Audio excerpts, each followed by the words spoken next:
Good afternoon, everyone.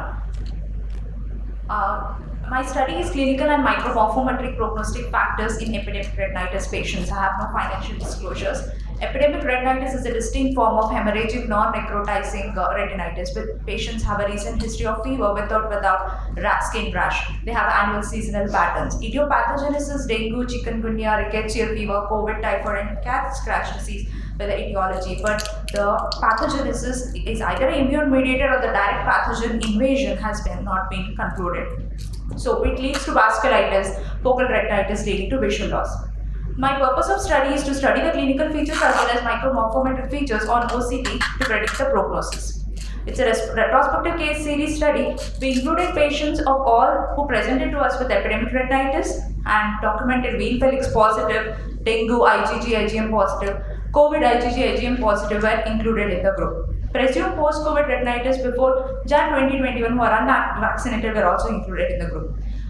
Patients underwent routine slit lamp examination, post-segment evaluation, OCT, and all the patients received systemic doxycycline therapy, 100 mg BD, and oral steroids, 1 mg per kg body weight in weekly tapering doses. The follow-up was done at 1 month and 3rd month follow-up. On posterior-segment evaluation, we can see over here a hard exudate clump with the retinitis features and presence of vasculitis features were noted. 109 eyes of 74 patients were included in the study. 34 had bilateral presentation, 40 patients had unilateral presentation. Among that, 15 had a presumed rickettsial, 17 had IgG COVID positive, and 42 had raised titers for both IgG and IgM. The mean visual acuity while presentation was 0.9 and none of them had anti-segment inflammation. So the predominant feature of the epidemic retinitis at baseline was retinitis followed by hard exudate, superficial hemorrhages, and vasculitis. There were persistent vasculitis feature which was seen at 3rd month follow-up in 3 eyes. So the predominant OCT feature, which was hyperreflective inner layers, was seen in 107 eyes, followed by other features like SRF, IRF, acute macular neuroretinopathy, PMLM, and hyperreflective foci. So both the hyperreflective inner retinal layer and no hyperreflective inner retinal layer patients had a significant improvement in the visual acuity. But when we compare between HRIL and no HRIL patients, the HRIL patients had a lesser gain in visual acuity than compared to no HRIL. So HRIL is due to the retinal inflammation and not the microvasculopathy per se. And even though there is reduction in the CMT, there is no gross reduction in the CMT after the HRIL resolution, and also the patient had poor visual acuity than compared to no HRIL patients. So visual acuity in eyes with hard exudate at baseline had not changed in the visual acuity at significant follow-up.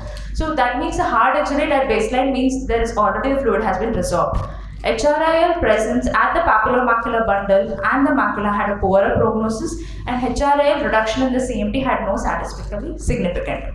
So reduction in the SRF, IRF, and CME had a gross reduction in CME, and the patient had a significant improvement in the visual acuity. So here we can see the prominent middle limiting membrane. After resolution of the edema, there is still the persistence of the prominent middle limiting membrane, which is a sign of capillary ischemia. So PMM, AMM, and PAM at baseline as well as seen after the HRIL resolution, significant results could not be computed because of lesser number of eyes had these features. Lower visual acuity at final follow-up means that there is EZ disruption, ELM disruption, hard exudate plaque, presence of HRL at the PMV, and foveal thinning were present. Sundar et al. Also said there are also reported OCT findings like neurosensory detachment, intraretinal white dots. Shah et al. Said that height of SRF at presentation, extent of EZ loss, and subfoveal deposit contribute to the poor visual acuity. Cavalli et al. Contributed a term epidemic retinitis, and he said poor visual acuity can be due to poor presentation, bilateral involvement, disc pallor, and retinal thinning.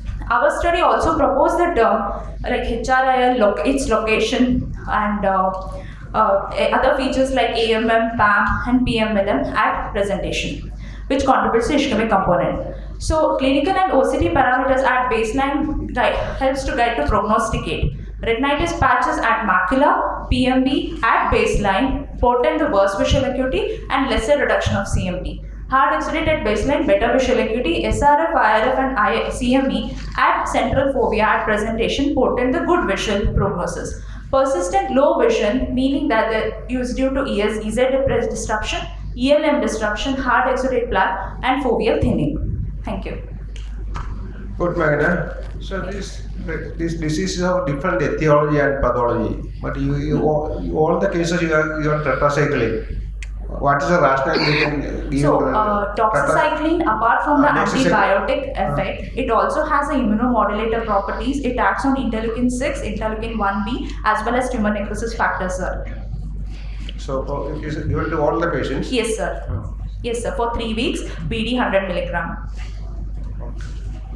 Any use of anti-VEGFs or?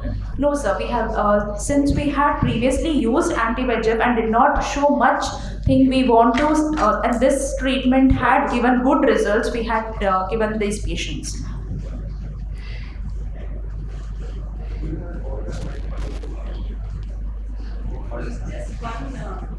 Yes, ma'am.